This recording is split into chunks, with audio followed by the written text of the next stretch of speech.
এবার প্রবল গতিতে এগিয়ে আসছে ভারী বৃষ্টি। গত কয়েকদিন ধরে পরিষ্কার আকাশ থাকলেও এবার কিন্তু নিম্নচাপের মেঘ ঘনিয়ে আসছে বাংলার বুকে। কিন্তু ঠিক কোন এলাকায় নিম্নচাপের মেঘ ঘনিয়ে আসবে এবং কোন দিকেই বা ভারী বৃষ্টি হবে তা নিয়ে এই ভিডিওতে আপনাদেরকে বিস্তারিতভাবে জানিয়ে দেব। আপনি ভিডিওটি অবশ্যই শেষ পর্যন্ত দেখবেন। ভিডিওটি ভালো লাগলে একটি লাইক করবেন, আর এইরকমই লেটেস্ট ও হেল্পফুল ভিডিওগুলি সবার প্রথম দেখার জন্য আমাদের চ্যানেলটিকে সাবস্ক্রাইব করে পাশের বেল আইকনটি বাজিয়ে দেবেন। চলুন এক নজরে দেখে নেওয়া যাক। বিদায় নিয়েছে হাড় কাঁপানো শীত। ক্যালেন্ডারের পাতায় এখন ফাল্গুন মাস। ভোরের দিকে হালকা শিরশিরানি থাকলেও বেলা বাড়ার সাথে সাথেই জানান দিচ্ছে গরম। এরই মধ্যে সাধারণ মানুষের মনে প্রশ্ন জাগছে, সামনের রঙের উৎসব অর্থাৎ দোল কেমন কাটবে? আবহাওয়া কি আবার ভোল বদলাবে, নাকি রোদের তেজেই ভিজতে হবে ঘামে? এই বিষয়ে গুরুত্বপূর্ণ আপডেট দিয়েছে আবহাওয়া দপ্তর। তাদের মতে আপাতত কলকাতা সহ দক্ষিণবঙ্গের জেলাগুলিতে বৃষ্টির কোনো সম্ভাবনা নেই।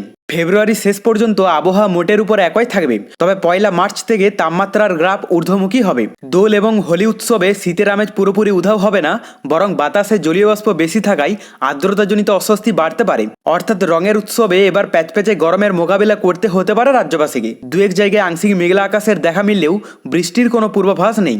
এদিকে দক্ষিণবঙ্গের পাশাপাশি উত্তরবঙ্গেও বৃষ্টির সম্ভাবনা আপাতত নেই, তবে দার্জিলিং, কালিম্পং এবং জলপাইগুড়ি সহ উত্তরবঙ্গের জেলাগুলিতে সকালের দিকে হালকা কুয়াশার দাপট দেখা যেতে পারে। তো এরপর আমরা লাইভে আপডেটটা দেখে নেব। প্রথমে আমরা যদি পশ্চিমবঙ্গের দক্ষিণবঙ্গের এলাকাগুলোর কথা বলি, তো এখানে কলকাতা থেকে শুরু করে হুগলি, এদিকে বর্ধমান, বাঁকুড়া, আসানসোল, পুরুলিয়া, জামশেদপুর, চাকুলিয়া, খড়গপুর, কোলাঘাট, এদিকে বোলপুর, বর্ধমান, বহরমপুর, মুর্শিদাবাদ, মেদিনীপুর, মোটামুটি দক্ষিণবঙ্গের বেশিরভাগ এলাকার আবহাওয়া পরিষ্কারই দেখতে পাওয়া যাচ্ছে। কোথাও বৃষ্টির সম্ভাবনা নেই। পাশাপাশি উত্তরবঙ্গের যদি আপডেটটা দেখি, এখানে দার্জিলিং থেকে শুরু করে কালিম্পং, কার্শিয়ং, জলপাইগুড়ি, আলিপুরদুয়ার, কোচবিহার, মোটামুটি উত্তরবঙ্গের সমস্ত এলাকার আবহাওয়া সম্পূর্ণ পরিষ্কার থাকবে। আর বাংলাদেশের মধ্যে সমুদ্র উপকূলবর্তী এলাকা এবং ভিতরের এলাকার মধ্যে কোথাও দুর্যোগপূর্ণ আবহাওয়া নেই। তো বলাই যায় সকালের দিকটা মোটামুটি পশ্চিমবঙ্গ সহ বাংলাদেশের সমস্ত এলাকার আবহাওয়া সম্পূর্ণ পরিষ্কার থাকবে। দুপুরের দিকেও একই দেখা যাচ্ছে, খুব একটা চেঞ্জেস নেই, এবং রাতের দিকেও নতুন কোনো পরিবর্তন দেখতে পাওয়া যাচ্ছে না। বঙ্গোপসাগরের আপডেটটা যদি দেখি, এই মুহূর্তে বঙ্গোপসাগরে মোটামুটি দুর্যোগ অনেকাংশেই কমে গেছে।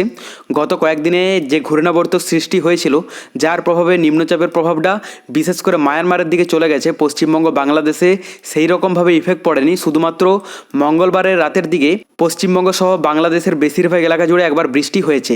বাদবাকি এখন পরিষ্কার আবহাওয়া রয়েছে পশ্চিমবঙ্গ সহ বাংলাদেশের সমস্ত এলাকাতেই। এই মুহূর্তে নতুন কোনো দুর্যোগ নেই, তবে পরবর্তীতে বঙ্গোপসাগরে আবারও যদি নতুন দুর্যোগের আভাস মিলে অবশ্যই আপনাদেরকে লাইভে জানিয়ে দেব। এরপর আমরা তাপমাত্রাটা দেখে নেব যে নতুন কোনো চেঞ্জেস এসেছে কিনা, কারণ গত কয়েকদিন ধরে দিনের দিকে তাপমাত্রাটা ভালোই গুমোটভাব রয়েছে। তো কলকাতাতে মোটামুটি দিনের দিকটাতে 31 ডিগ্রিতে চলে যাবে, এবং বাদবাকি বেশিরভাগ এলাকার তাপমাত্রা থাকতে পারে 30-31 ডিগ্রির মধ্যে। আর উত্তরবঙ্গের মধ্যে যা দেখতে পাওয়া যাচ্ছে, তাতে দার্জিলিংয়ে 15 ডিগ্রি থাকবে। পাশাপাশি এখানে কালিম্পং, কার্শিয়ংয়ে 19 ডিগ্রি দেখতে পাওয়া যাচ্ছে। আর এদিকে জলপাইগুড়ি, আলিপুরদুয়ার, কোচবিহারও মোটামুটি 27 থেকে 29 ডিগ্রির মধ্যে থাকবে। বাংলাদেশের কথা বলতে গেলে সমুদ্র উপকূলবর্তী এলাকা এবং ভিতরের এলাকার মধ্যে অধিকাংশ এলাকার তাপমাত্রা থাকতে পারে 28 ডিগ্রি থেকে শুরু করে 29-30 ডিগ্রি পর্যন্ত। তবে সব থেকে বেশি থাকবে ঢাকাতে 31 ডিগ্রি, পাশাপাশি কুমিল্লাতেও 31 ডিগ্রি দেখতে পাওয়া যাচ্ছে। এরপর আমরা রাতের দিকটা দেখে নেব, কারণ গত কয়েকদিন ধরে মোটামুটি পশ্চিমবঙ্গ সহ বাংলাদেশে রাতের দিকে হালকা ঠান্ডা ভাব রয়েছে। তো এখানে কলকাতাতে 25 ডিগ্রি থাকবে, এবং বাদবাকি বেশিরভাগ এলাকার তাপমাত্রা থাকতে পারে 23-24 ডিগ্রির মধ্যেই। তবে কিছু কিছু এলাকা আছে যেগুলোতে 20-22 ডিগ্রির মধ্যে দেখতে পাওয়া যাচ্ছে। এখানে বর্ধমান, বোলপুর, এগুলোতে 20-22 ডিগ্রি থাকবে। পাশাপাশি উত্তরবঙ্গের যদি আপডেটটা দেখে নিই, এখানে দার্জিলিংয়ে মোটামুটি 12 ডিগ্রিতে চলে যাবে। এদিকে কালিম্পং, কার্শিয়ংয়ে 14-16 ডিগ্রির মধ্যে থাকবে। আর এদিকে জলপাইগুড়ি, আলিপুরদুয়ার এবং কোচবিহারে মোটামুটি 20 থেকে 22 ডিগ্রি থাকবে। বাংলাদেশের কথা বলতে গেলে সমুদ্র উপকূলবর্তী এলাকা এবং ভিতরের এলাকার মধ্যে অধিকাংশ এলাকার তাপমাত্রা থাকতে পারে 21 ডিগ্রি থেকে শুরু করে 22-23 ডিগ্রি পর্যন্ত। তবে সব থেকে বেশি থাকবে ঢাকাতে 24 ডিগ্রি। পরবর্তীতে বঙ্গোপসাগরে নতুন কোনো দুর্যোগের আভাস পেলে অবশ্যই আপনাদেরকে লাইভে জানিয়ে দেব। তার জন্য চ্যানেলটিকে সাবস্ক্রাইব করে রাখতে ভুলবেন না।